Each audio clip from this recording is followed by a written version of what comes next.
ஆண்டவரும் அருமை இரட்சகருமாக இயேசு கிறிஸ்துவின் நாமத்தினாலே உங்களுக்கு வாழ்த்துதலையும் ஆசீர்வாதங்களையும் இந்த காலை வேளையில் நான் தெரியப்படுத்துகிறேன். காலைதோறும் கர்த்தருடைய வார்த்தை என்ற இந்த பகுதியிலே நாம் இன்றைக்கு அவருடைய வல்லமை குறித்து நாம் அதிகமாக தியானித்து கொண்டிருக்கிறோம்.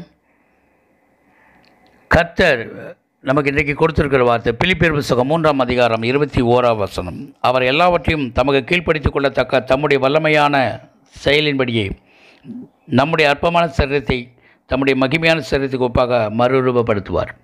தேவனுடைய வல்லமை என்ன செய்கிறது என்பதை நாம் கவனிக்கும் பொழுது நம்முடைய அற்பமான சரீரத்தை தம்முடைய மகிமையான சரீரத்துக்கு ஒப்பாக மறுரூபப்படுத்துகிற கிறிஸ்துவானவர் இன்றைக்கு நம்ம மத்தியில் இருக்கிறார். அந்த அற்பமான சரீரம் என்று வேதம் நமக்கு சொல்லுகிறது. பாவம் நம்முடைய வாழ்க்கையை அற்பமாக மாற்றுகிறது. தேவ சாயலாக உருவாக்கப்பட்ட நாம் தேவனுடைய ரூபமாக, தேவனுடைய சாயலாக, தேவ திட்டத்தின்படி, தேவன் நோக்கத்தின்படி உருவாக்கப்பட்ட நம்முடைய வாழ்க்கையை, நம்முடைய ஆவி ஆத்மா சரீரத்தை அற்பமாக மாற்றும்படியாக இன்றைக்கு பாவம் நம்முடைய வாழ்க்கையிலே மாற்றி விடுகிறது. இந்த பாவத்திலிருந்து விடுதலையாகும்படியாக தேவனாய கர்த்தர் நம்முடைய அற்பமான சரீரத்தை தம்முடைய மகிமையான சரீரத்துக்கு ஒப்பாக மறுரூபப்படுத்துவார். இதுதான் தேவ வல்லமை.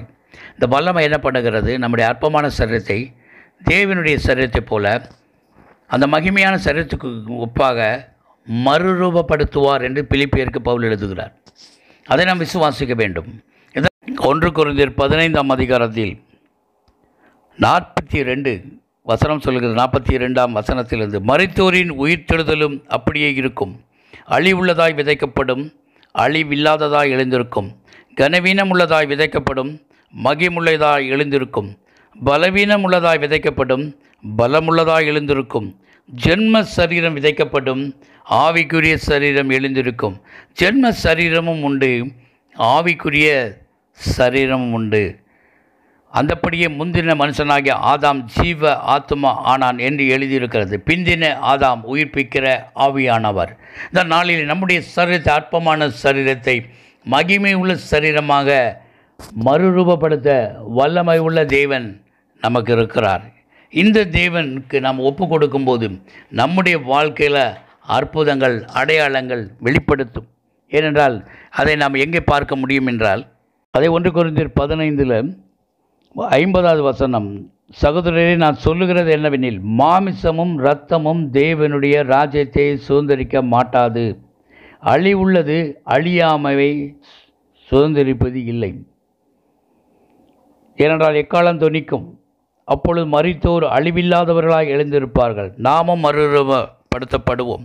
அழிவுள்ளதாக இது அழியாமையையும், சாவுக்கு ஏதுவான இது சாவாமையும் தெரிந்து கொள்ளும். இந்த நாளிலே கூட அழிவுள்ளதாக இது அழியாமையும், சாவுக்கு ஏதுவான இது சாவாமையும் தரித்து கொள்ளும் பொழுது மரணம் ஜெயமாக விழுங்கப்பட்டது என்று எழுதியிருக்க வார்த்தை நிறைவேறும். நம்முடைய கர்த்தராகிய இயேசு கிறிஸ்துவினாலே நமக்கு ஜெயம் கொடுக்கிற தேவனுக்கு ஸ்தோத்திரம் என்று சொல்லி வசனம் சொல்லுகிறது. இன்றைக்கு ஆண்டவரை ஏற்றுக்கொள்ளும் பொழுது ஆண்டவராகிய இயேசு கிறிஸ்து நம்முடைய அற்பமான சரீரத்தை தம்முடைய மகிமையான சரீரத்துக்கு ஒப்பாக மாற்றக்கூடிய வல்லமை உள்ள தேவன் நமக்கு இருக்கிறார். அந்த தேவனுக்கு நாம் ஸ்தோத்திரங்களையும் கனத்தையும் ஒவ்வொரு நாளும் செலுத்தி தேவ சமூகத்திலே காத்திருக்கும் போது, இயேசு எப்படி மரித்து அடக்கம் பண்ணப்பட்டு 3ஆம் நாளில் உயிரோடு எழுந்து அந்த மகிமைக்குள்ளே பிரவேசித்தது போல இந்த நாளில் நாமும் பிரவேசிப்போம். அதை நாம் விசுவாசிப்போம்.